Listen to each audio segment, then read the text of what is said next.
There's something to be said for getting out and experiencing the world, going and visiting different countries, seeing and learning more about other cultures and communities. The reality is that the more that we can expand our experiences and our horizons, so to speak, and really get outside of our own bubble, the more that we can learn to appreciate the beauty of this world that we live in, the more that we can appreciate the cultures that surround us, and we can learn and see other people through God's eyes. My guest today has taken her own experience of living in 6 different countries and really gathering so many different experiences that have shaped who she is today and why she even started her business.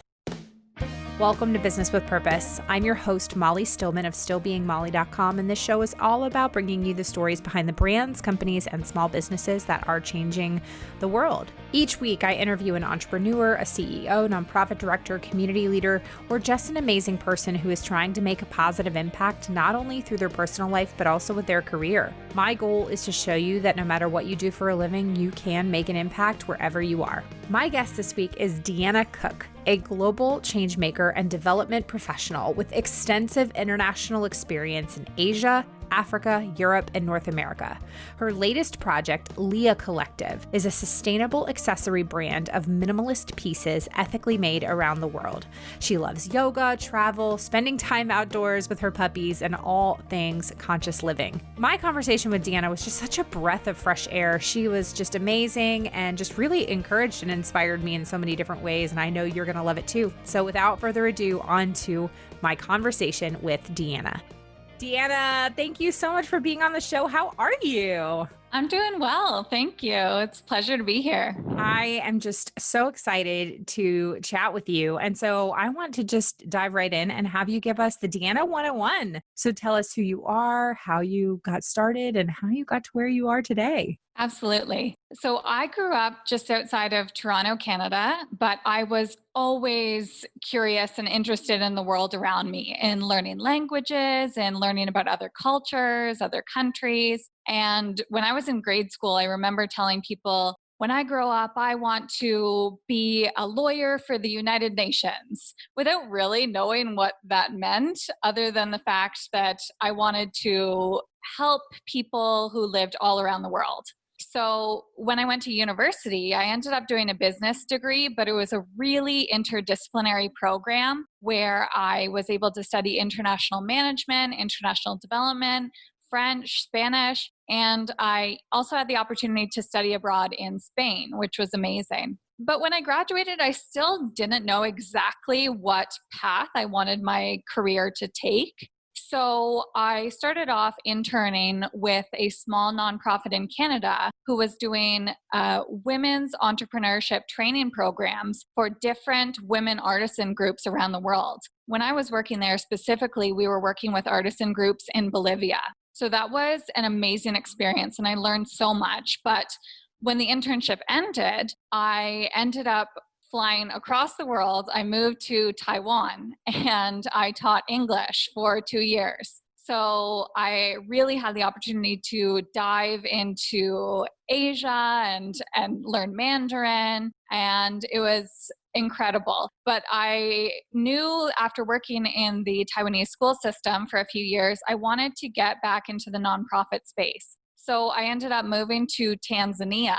And I worked as a marketing and fundraising coordinator for a small grassroots nonprofit that was working in the local community to support children and families affected by HIV/AIDS and poverty. And I also had the opportunity to work with other small sustainable businesses in the community, a school program that they had as a part of the nonprofit, and some larger scale environmental initiatives there. So I lived in Tanzania for 2 years, and throughout this time, I was also experiencing a lot of transformation in my personal life. I was learning about what we purchase and what we consume and how that fits into the broader picture of global supply chains and what really happens to the products that we're buying and then discarding. And it was really shaping the way that I wanted to live personally and the brands I wanted to support. So I also started exploring how business could be used to affect change in the world, something that I had studied in university, but hadn't really explored in my professional life up until then because I mainly had worked with nonprofits and schools. So before I could really flesh out too much of an idea there, I got an amazing opportunity to work on an international development project in Thailand. So at the end of 2018, I left Tanzania. I moved back to Asia. Wow. So I moved to Bangkok and I was working on a USAID project that was in education and employability in STEM fields across the lower Mekong subregion. And when I was in Thailand, I was also learning a lot in my free time about Thai silk and Thai textiles and traditional handicrafts, and really starting to form an idea of what a business could look like that would connect all of the different pieces that had shaped my life thus far. Sustainable business and ethical products, global supply chains. And during that time, I met with production partners and started to co-create products that I wanted to see in my own life. So I left Thailand when my contract finished in mid 2019, and I moved to Costa Rica. As my partner, he had gotten a job. He is a teacher by trade, and he had gotten a job at a school in Costa Rica. So I came to join him in Costa Rica, which is where I am now. And I continued working on my business, the business that would later become LIYA Collective, and continuing to work on the designs and on building the brand for a minimalist, sustainable product accessory brand. I also continued offering marketing and communication services for nonprofits and sustainable enterprises. And finally, last month, and in April 2020, we launched pre-orders for LIYA Collective for our first collection of sustainably made minimalist Thai silk scarves. So it's been a wild ride, but finally culminating in, the experiences I've had in my life to date. And, I've loved every minute of it. Wow. Well, the fact that you have just lived in so many places, you've lived in what, 6 countries now? Yes, that's That right. is just amazing. And it's just, I love seeing how you as a child and you sharing how when you were growing up, how you had this interest in other countries, other cultures, other languages, and now in adulthood, how that has kind of manifested itself. And it's just, I love when I see stuff like that because it's just, I'm always really fascinated when I ask questions. Like, I love to ask questions of people to say, like, what are some of the things when you were a kid that, like, looking back, you go, oh, okay, you know what? I see how that kind of maybe sparked an interest into what I'm doing now, or like, what are some of the things that, especially those in the ethical space. I'm always Mhm. like, are you the one that had the lemonade stand? Like, are you the one that, like, printed out, like, what I did was I would made a community newspaper, but I did it all by hand and would, like, make copies on a copier and, like, pass it out to my neighbors and things like that. So, like, I look back and I'm like, yeah, that was just kind of showed who I Right. was. I was a gatherer of information and that I wanted to share that information with other people. So I just love seeing how that kind of manifested itself in you. So obviously there's a lot that I want to ask you about, but I'm just curious, like, what are, as somebody who has lived in 6 different countries, very different cultures, all of them, what has your experience of living in those different countries taught you, and how has it sort of shaped the way you approach, your personal brand? Yeah, that's a great question. And it's something that I continue to reflect on because I think it's something that you never stop learning. There's always more that you can learn from where you live and your communities and your surroundings. I really think that it's given me a greater understanding of our broader systems that are in place. It's really helped me with systems thinking and design thinking, not just looking at a problem in terms of the immediate impact with what might happen directly as a result, but trying to put it in a larger context. Like, for example, something that I really noticed and learned about living in Tanzania was the secondhand supply chain industry and all of the clothes that get sent abroad, kind of a side effect of our rapid consumption rate that has developed in the US, constantly throwing out clothes that we feel are not trendy anymore, even if they're in perfectly good condition. How does that impact maybe a local seamstress on the ground in Tanzania or in Kenya? So it's really enabled me to try and look at things in terms of a global context. I think it's helped me to become a better listener, more empathetic, and also a lot more humble. When you live in other cultures, you're going to make mistakes. You're not going to know what's happening a lot of the time. You might not understand the language right away. And I think that's a beautiful thing, to be able to listen and to learn from others, and to, come with an open mind.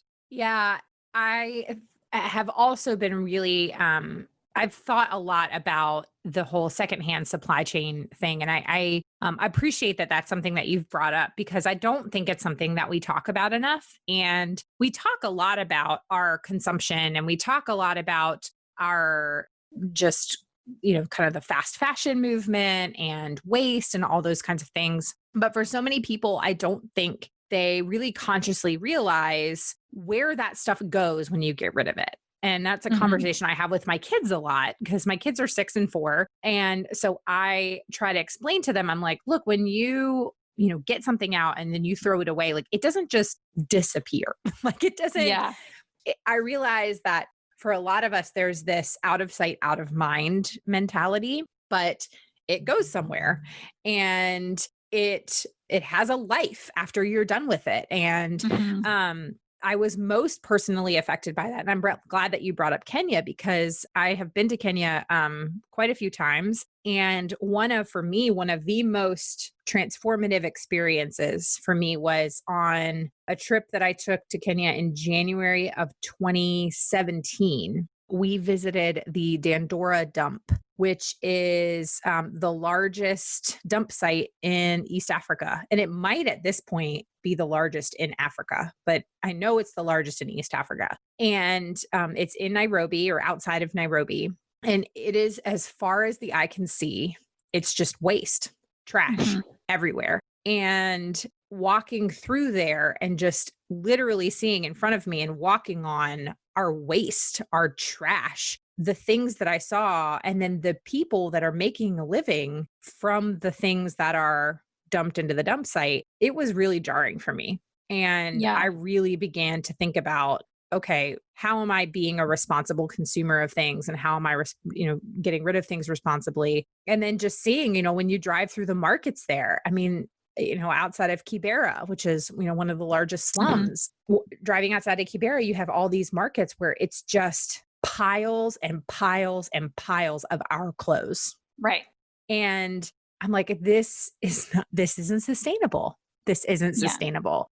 So I guess all that to say that, you know, what are some of the things that, once that you really began to kind of grasp hold of that, and that particular issue became something that you were learning more about, what are some of the things that you began to do in your own life? And especially as you live internationally, like as you travel, like what are some of the things that you've sort of implemented since kind of learning about all this?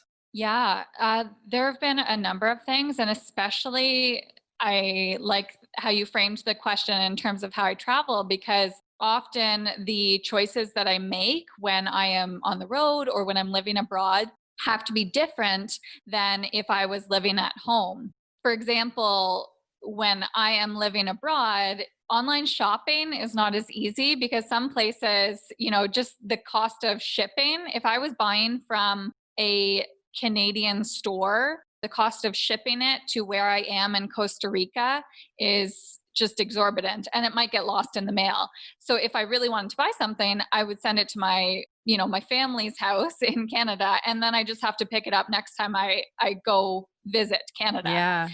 So in terms of my consumption, it really has lowered what I'm consuming because I can't get it as easily, or I might not have access to things Mm. as easily. But more importantly, it's reframed the way that I take care of what I already own and the way I dispose of things that maybe are no longer serving me. Mm. So instead of, putting something in the trash bin, or just putting it roadside and hoping that someone will pick it up to donate, just maybe holding on to things for that much longer, finding new ways to repurpose them, to reuse them or rewear them. And when I can, instead of, buying from Amazon and shipping it to wherever I am in the world, trying to buy something local from a small business, Hmm. whether that's a small Tanzanian business or a small Thai business. I love shopping to support small businesses in the places that I'm living, and also makers and designers there. So I mean, it's not a black and white thing, and I am far from perfect. I think, Yeah. anyone who says they're perfect is, It's lying. yeah. But it's just being conscious of, Yeah. what is coming into your life? How are you taking care of what's already there? And, what happens after it leaves your home? Yeah. Actually, it's funny because that's why I think I actually like, although I think it has been twisted in a lot of ways, I actually like the term conscious consumerism because it's not saying don't buy things. It's not saying don't get that cute shirt you like. Like, it's not saying that. Mhm. It's saying be aware of, be conscious of the purchases that you make, be aware of how you are, disposing of things. It's just, it's an awareness. And it's because so often, like, if it's ignorance is bliss, then people are just going about their lives, without making any changes whatsoever. But when you just become aware of, when you become conscious of something, you think twice. And that's all, I don't expect perfectionism. I say this all the time. I still shop at Target, guys. Like, it just happens. But at the same time, like, I don't go into Target and just mindlessly buy things. I'm much Mhm. more aware of my purchases. I'm conscious of my purchases and I'm not buying unnecessary things. And if I can, I purchase it from a small business or an ethical business first. And then if I can't find it and I can't find it secondhand or whatever I need, then I'll buy it from Target. You know what I mean? But there's a step by step process that I go through before I get to that point. Yeah, for sure. Like, and as a small business owner, as a small brand owner, I, of course, am not saying never buy anything ever, Right. but I want customers to love what they're buying, Hmm. to really take care of it and invest in pieces that they're going to treasure. I would never want to push product on someone who, doesn't really care about what they're buying or where it came from, and, might just throw it out next year. I think it's just about being more mindful in our purchase habits, and really, yeah, embodying those kind of best principles of conscious consumerism, like you Yeah, talked about. I agree. I agree. Now, you launched your business, LIYA Collective. You launched it in April 2020.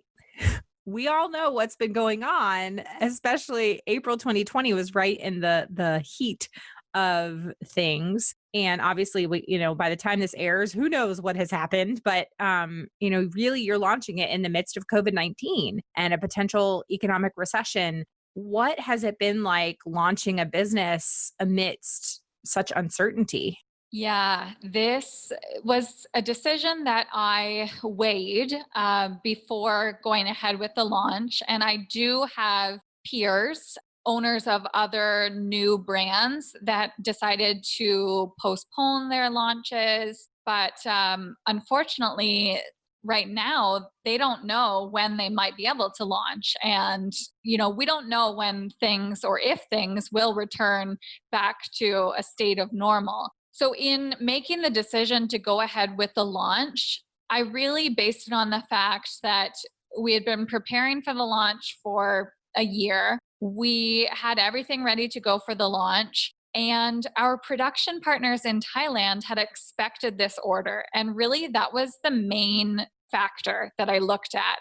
It's not just about me personally. Although I'm speaking as the face of the brand right now, there are so many people who have made this come to life. And if I tell my partners in Thailand, I'm going to be placing an order, I'm doing a pre sale this spring, and that doesn't come, they've lost a significant chunk of income.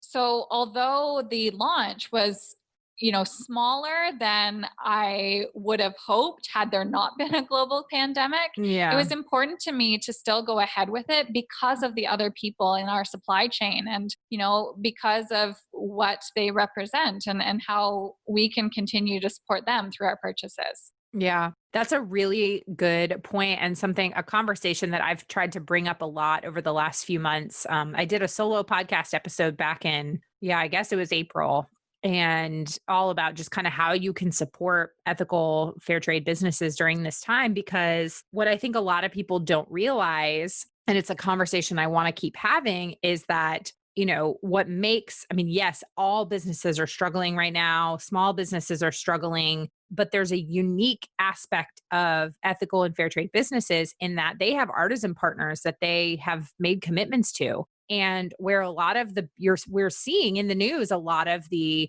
larger brands and even other businesses are canceling their orders. They're canceling their wholesale orders. Boutiques are not placing orders, all these kinds of things. So you have factories and stuff that are getting their orders cut or orders canceled, all those kinds of things. From all of the the ethical business owners I know, they're fulfilling those orders. They're Hmm. not letting their artisan partners down, and they are continuing to place orders with their artisan partners despite the uncertainty of whether or not they can sell it on the other end. And some people may or may not agree with that, but it's something I really admire about people in the ethical space, because they're just like, you know what, I made a commitment and I'm going to follow through.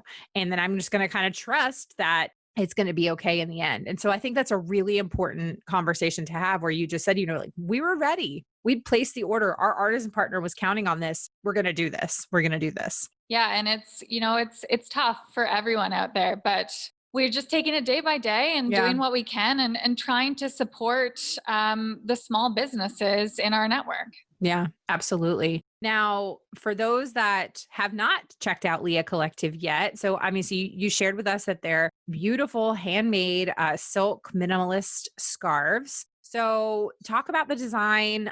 They are scarves that can be worn 27 different ways or something like that. So, tell us about that and kind of how that came about and what the product is. Yes, of course. So we launched with a very simple collection. It's one product design in three different neutral minimalist colors. And I worked with the partners to find the right colors and the weight of the silk and the weave and the size for the scarf. And the goal in creating this product is really to create something that is an accessory that you can invest in, that you can wear for years and years to come in so many different ways. A scarf that won't go out of style. Like you said, you can wear it in your hair, you can wear it around your neck, you can wear it on a bag. There are so many different ways you can tie it and style it. It can dress up an outfit, dress down an outfit. And when I was doing my research, I found that most of the silk scarves of that size are brightly colored patterns and prints. And those are beautiful. They're stunning. They're like pieces of artwork, really. And a lot of designer brands, the French fashion and Italian fashion houses have scarves like that have been in their collections for decades. But to me, those are more statement pieces because of the designs.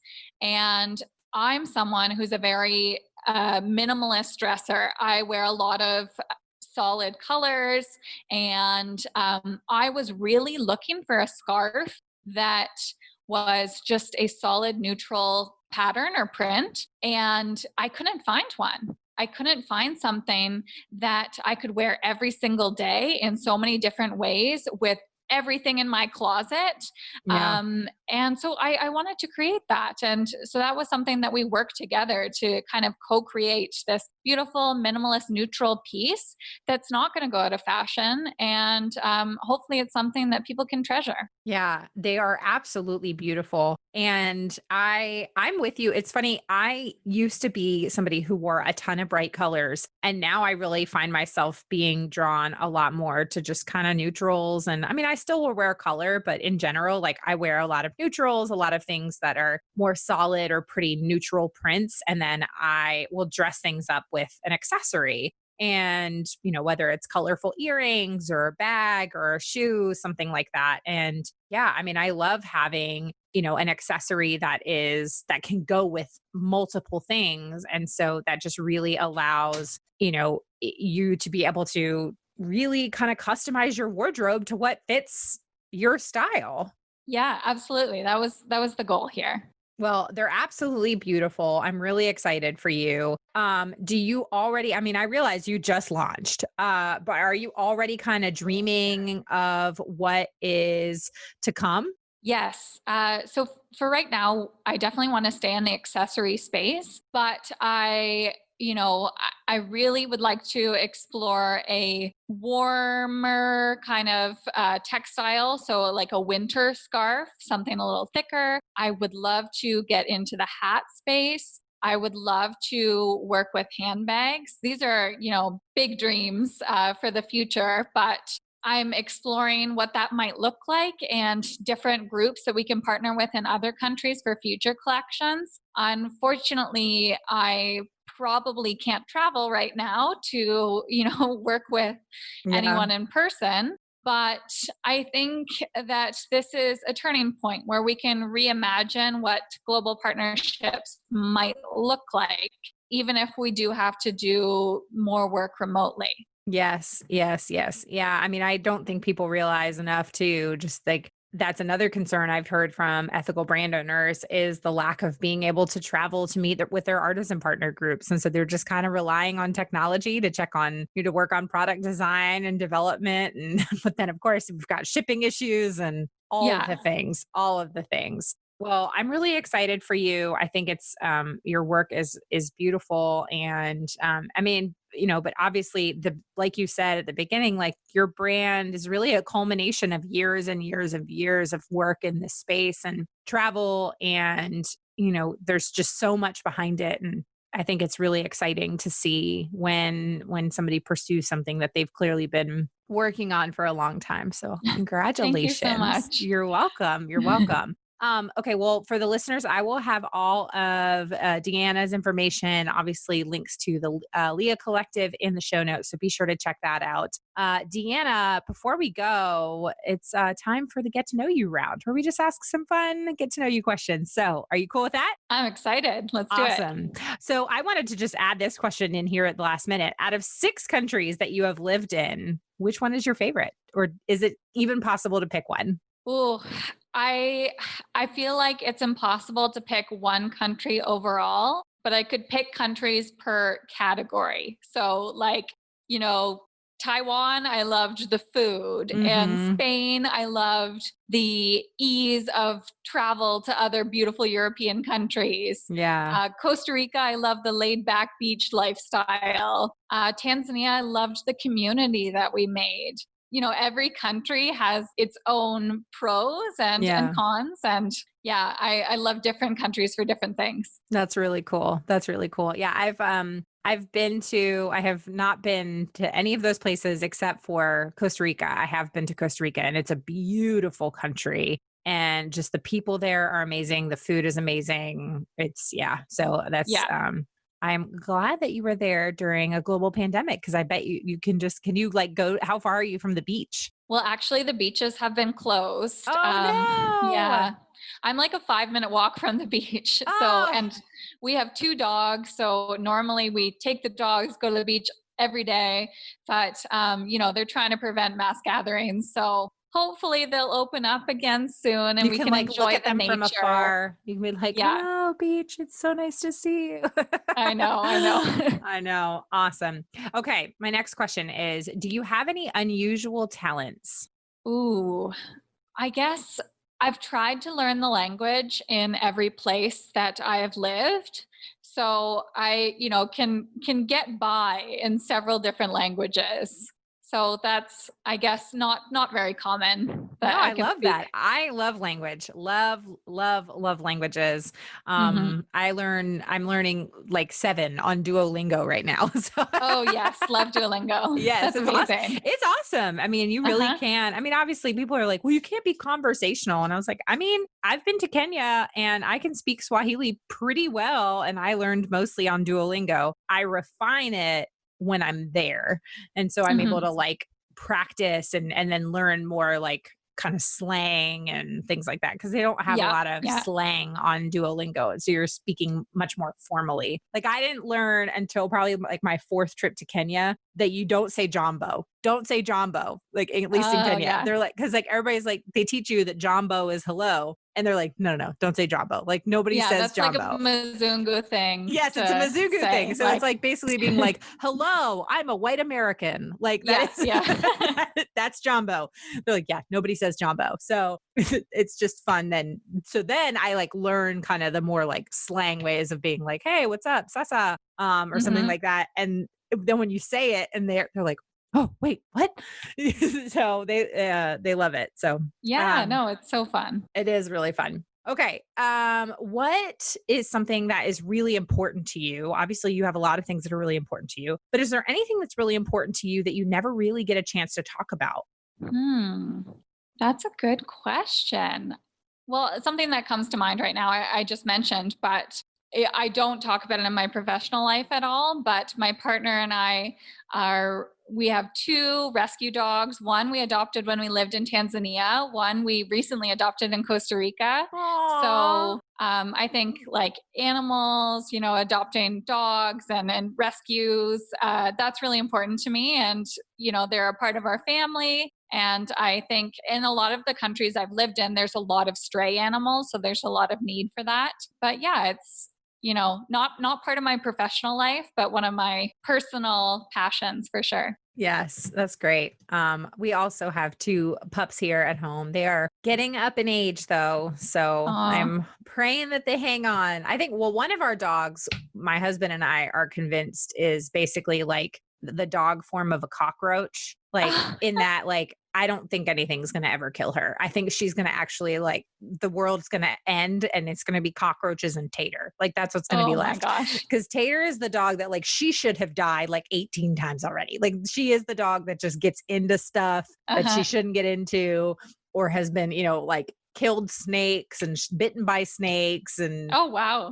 a possum. I'm just trying to think of like all the things that she has gotten into. She like ate an entire container of potting soil one time. Like, I mean, just the things that she has gotten into that we were like, that's it. That's it. She's going to die. Like, she's going to die this time. And somehow, miraculously, she is still going strong. So, She's invincible. in the end, it's going to be cockroaches and Tater. We are convinced. And Yeah. then our other dog, Audrey, I'm like, she's mostly deaf.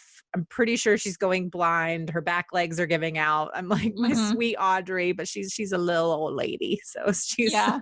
but yeah, Fun fact about our Tanzanian dog, we didn't yeah. name him, but his name is Kidogo, Oh, which like yeah. it doesn't even really make sense for a dog name. We didn't name him. It was another tourist that gave him that name because they thought it was a funny Swahili word. But for anyone listening, Kidogo is like a little bit or like a little of something. Yeah. Like it doesn't really make sense for a dog name, but he already was responding to it when we adopted him. And so now it's just a fun little story to I tell like about our it. Tanzanian dog. Kidogo, Kidogo. I love it. Okay. If someone were to play you in a movie, who would you want it to be? Ooh, Dakota Fanning, I think. Oh, that's a good one. I just heard her and her sister were just cast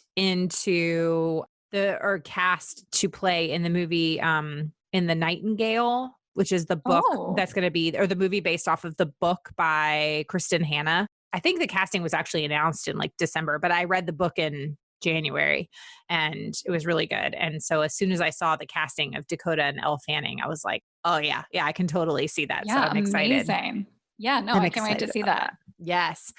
Okay. And then my last question is, what does it mean to you to run a business with purpose? To me, running a business with purpose isn't about perfection. It's not about having all the answers, but it's about continuing to show up anyway. It's about every day doing what you can to make the world a better place than when you found it. Even if you might not know the right path all the time, but just continuing to try to create impact and, work with others along the way. Yes, that's so good. Deanna, this has just been such a joy and a pleasure to have you on the show. Thank you so much for joining me all the way from Costa Rica. And congratulations again on the launch of your business. And know that you have a lot of people that are just rooting for you and rooting for your success. And just thank you for the good that you're doing in the world. Thank you so much. This has been so fun. Okay, friend, I would love to know what you loved about this episode or maybe something that you learned. If you do, let me know on social media. You can find me at Still Being Molly or at Business with Purpose Podcast on Instagram or Facebook. And don't forget to use that hashtag Business with Purpose Podcast. Thank you so much for listening to this week's episode. If you are a first-time listener of the show, welcome. Be sure to visit the archives for past shows featuring incredible entrepreneurs and business owners who are literally changing the world with their businesses. And if you are a regular listener of the show, thank you so much for tuning in week and week out, and thank you for your support. Be sure to head on over to iTunes, Spotify, Google Play, Radio Public, or wherever you listen to podcasts and click that subscribe button. Clicking that subscribe button helps to make sure you never miss a new episode of the show. And while you're there, would you just take a moment to leave a review for me? Leaving a review really just helps me to know what you're liking and how the show is personally impacting you. As always, this show is produced by the amazing team at Third Wheel Media. Thank you so much for listening, and go do something good with purpose on purpose. Now go do something good with purpose on purpose.